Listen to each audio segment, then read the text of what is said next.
Bom, então agora vamos conhecer os dois maiores grupos, né? Porque Takaki e Andrea são bem simplesinhos, que é o grupo dos musgos em si, das briófitas, e o grupo dos esfagnos, né? Que compõem esse grande grupo das briófitas como um todo, tá? Eu vou chamar aqui o grupo dos esfagnos, né? Talvez vocês conheçam, quem tem planta em casa, enfim, orquídea acaba conhecendo um pouco mais, tá? Eu vou detalhar essas plantas e vocês já vão entender o porquê dessa minha fala, tá? Eles formam turfeiras. Só tem um gênero, que é o gênero Sphagno, tá? Ele provavelmente divergiu cedo na linha evolutiva dos musgos como um todo, tá? E tem um grupo, né, uma ordem Protosphagnales de 290 milhões de anos atrás. Então tem registros antigos desse grupo, mas ele fossiliza um pouco mais fácil, até porque são plantas maiores, como vocês até podem ver aqui, né? Formando essa estrutura aqui. Isso aqui já está tudo morto, provavelmente, tá? Tem mais ou menos uns 4.000 nomes, só que só deve ter umas 400 espécies. É bem complexo o grupo, tá? O gametófito é formado por caulídeos que produzem tufos de ramos de cerca de 5 por nó, formando tipo essas rosetas, tá? Verde claro ou avermelhado, tá? Devido à alternância de células vivas e mortas. Então, o que a gente vai ver, mas, na verdade, mais vem em esfagno é célula morta do que célula viva. Eu vou detalhar um pouquinho mais à frente, tá? O que tem de diferente, né? O protonema desse grupo, né, é uma placa de células com uma camada de espessura, similar a calhocaete, por exemplo, aquelas algas, tá? O mecanismo explosivo de abertura do opérculo, eu vou mostrar para vocês, da cápsula. A morfologia do gametófito, com um monte de células mortas circundada por algumas células vivas. A alta capacidade de reter água, tá? Então 20 vezes o peso seco, cheio de compostos fenólicos resistentes à decomposição. Então, esses grupos eles são extremamente conservados, inclusive eram utilizados também para fazer curativo antigamente, tá? Então aqui no grupo dos esfagnos, né? Isso aqui é a cápsula, tá? Aqui é o opérculo, a abertura, eu vou mostrar como é que ela abre.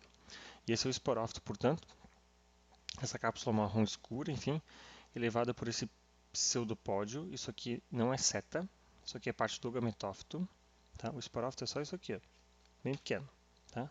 A seta, quando ela está aqui junto conectando essa estrutura, tá? Tem o opérculo, que é essa tampinha, geralmente com essa uma fenda circular, vocês podem ver aqui a abertura, tá? E quando ele seca, ele explode, tá? Com pressão de 5 bares, inclusive. Dá de ouvir em alguns casos, mas é difícil. E libera os esporos. E a reprodução assexuada é só romper um pedaço dessa planta, do gametófito, que ele continua germinando. Tá? É bem simples. Então, assim, ó, essa estrutura aqui está com umidade, né? Conforme o ambiente vai secando, ele desidrata e seca. Tá? Esse é o pseudopódio, como eu chamei a atenção. E aqui é um vídeo de como é essa abertura explosiva da cápsula.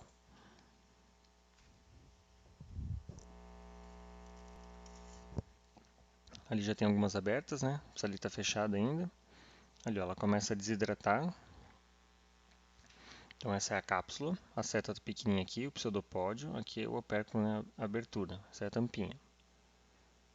Ela depois pula fora e os esporos são liberados.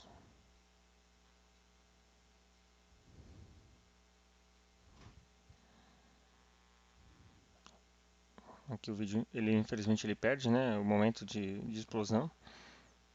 Ó, mas saiu ali, é melhor. É difícil de ver, né, e libera os esporos que estão ali dentro. Tá? Bom, como é que são os gametófitos com essa história de célula viva e célula morta, né? Isso aqui que vocês estão vendo, ó, que é basicamente tudo isso aqui, é célula morta. É só para armazenar água. Essas células aqui verde é que estão vivas. Tá? Então o interessante é que boa parte disso aqui tudo são células mortas, para só ser estoque de água. Essas são células vivas conectadas entre si. Tá? Então por isso que ele tem uma alta capacidade de retenção de água. Olha, ó, a célula viva é só essa fileirinha aqui, ó.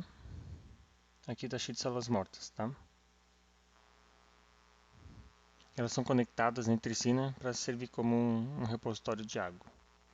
Aqui os esfagnos, tá? Então eles vão meio que morrendo, inclusive na parte de baixo, vão ficando vivos por cima, né? Cheio de cápsulas.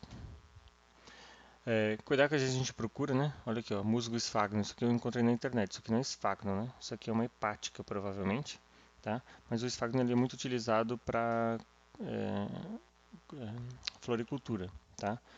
Era usado para curativo, né? Hoje em dia a gente não precisa mais, tá? E às vezes é incorporado ao solo para aumentar a retenção de água do solo. tá? Mas cuidado, né? Isso aqui não é esfagno. Ele também forma turfeiras. Turfeiras são grandes áreas, geralmente no hemisfério norte.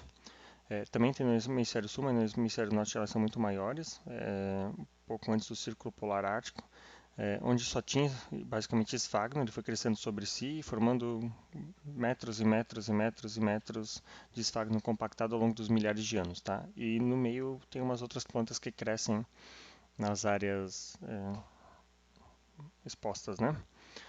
E elas ocupam mais ou menos 1% da superfície terrestre, estocam muito carbono, tá? Isso é o carbono do passado, está tudo acumulado, e hoje em dia a gente vai lá e queima isso para fazer combustível. Então o pessoal corta essas turfeiras, porque elas são compactadas, elas parecem carvão, eu já vou ilustrar, e acaba utilizando isso como combustível, né? Como se fossem carvão. Tá? E libera um monte de CO2 na atmosfera. Então tá aqui, ó, essas são turfeiras, tá? Aqui está cheio, na verdade, de esfagno, metros e metros aqui embaixo. É uma área bem ácida, tá? Porque eles liberam bastante hidrogênio e ele absorve 6 vezes o peso seco. Na verdade, 20 vezes, né? O algodão absorve 6 vezes o peso seco. Só para vocês terem uma ideia da capacidade de absorção de água, tá? O problema é que isso aqui é tudo turfeira.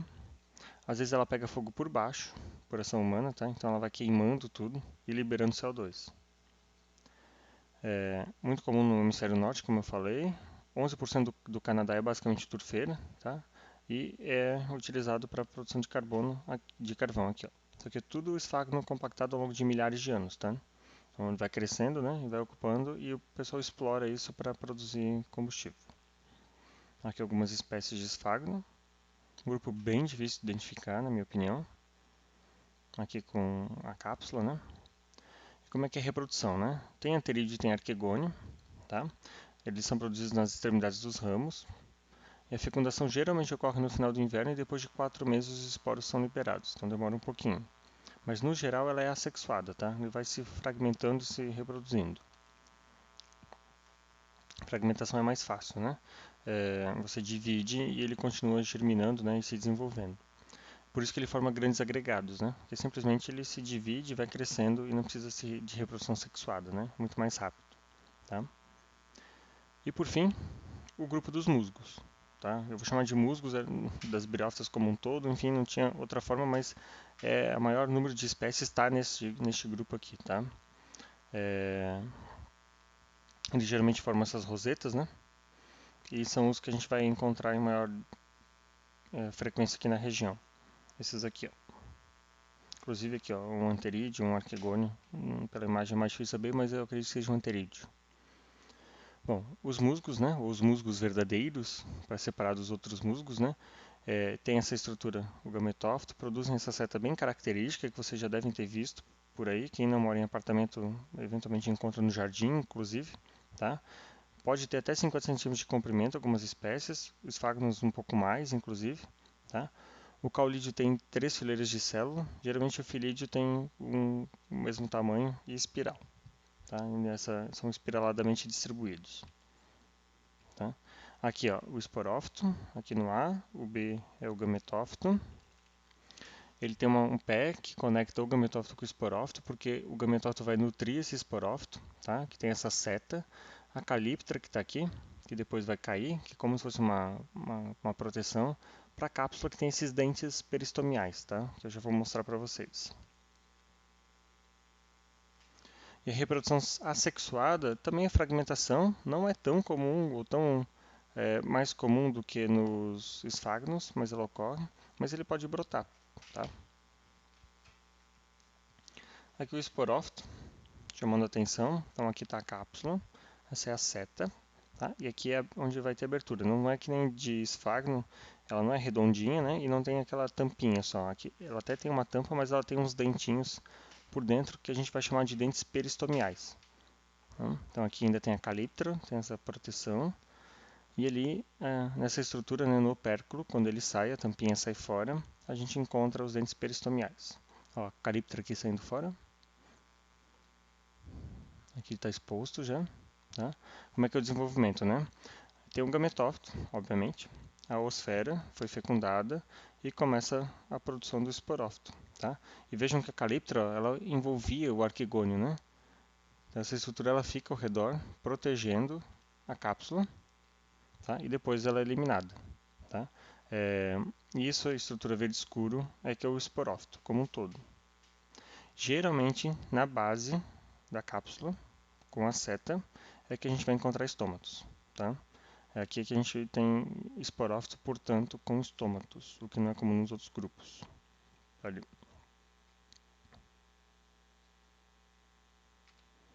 Esses são os dentes peristomiais, tá? Então essa estrutura também é higroscópica, se mexe com a água, né? Com presença ou mais ausência de água, tá? Aqui uma microscopia eletrônica e ele expõe os esporos, portanto, tá? Ele vai ajudar a liberar os esporos. Aqui, ó, em detalhes, aqui microscopia eletrônica e aqui um vídeo de como ele abre.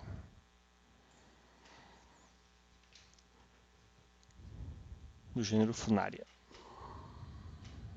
Primeiro vai cair o opérculo.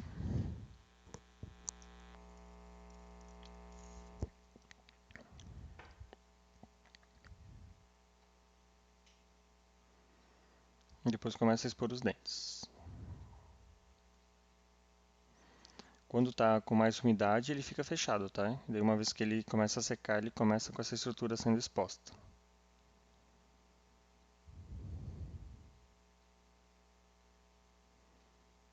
Ó, caindo a tampinha, que é o opérculo. Tampinha não é resposta para a prova, né? Obviamente. E ali já estão os dentes, ó. Caiu. Dentes expostos, mas está fechado ainda.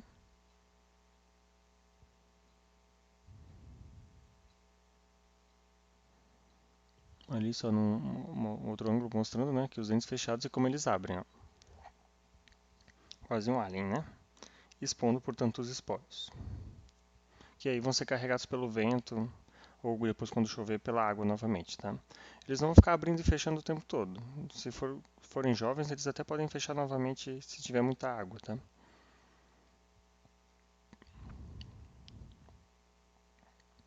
Então, esses são os dentes peristomiais, são importantes para a identificação desses grupos.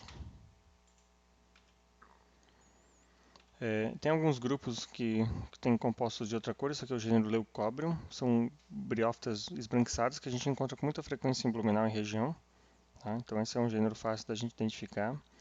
Aqui, ó, outro gênero, Bartramia, com o formato da cápsula um pouquinho diferente, né? E por fim, só vou fazer uma rápida revisão desses grupos, né? Baseado no livro lá que eu mostrei para vocês, Tachycea, o que vai importar é a deiscência da cápsula, então ela é com essa fenda longitudinal, tá? Sphagnum, eles não têm estômato, tem esse monte de célula viva e morta, as vivas são essas mais grossinhas, as mortas são essas aqui no conjunto, né? E tem esse pseudopódio aqui, que engana, a gente acha que é uma seta, mas não é, tá? Andrea tem a abertura da cápsula por 4 válvulas, também não tem estômato e também não tem seta, tá? E por fim, em Briide, né, nos musgos verdadeiros, a gente vai ter o opérculo, tá? Então essas características ajudam a identificar os 4 grandes grupos dos musgos. Então vamos lá, tentem comigo ali, né? O que é o número 1 aqui? Calíptera. O 2, a cápsula, que é o esporângio em si, né? O 3 é a seta. O 4 são filídeos. O 5 é o rizoide. Aqui está em português de Portugal, tá? Então não se preocupem. O 6, perdão, aqui é filídeo, aqui é o caulídeo e aqui é o rizoide, né? O 8 é o gametófito como um todo. E o 7 aqui era o esporófito como um todo. Tá? Essa estrutura aqui é 2N, essa estrutura aqui embaixo é N. E por fim tem mais umas perguntas para ajudar vocês a estudar para a prova, tá? Quais são os grupos que compõem as briófitas verdadeiras? Como separar cada um deles? Como é conduzida a água pelas briófitas? Quem é dominante no ciclo de vida? Qual estrutura do esfagno tem, né? Quais as estruturas que ele tem para absorver água? E que características as briófitas não compartilham com as demais plantas? Acho que com isso vocês conseguem avançar nos estudos, tá? Até a próxima aula.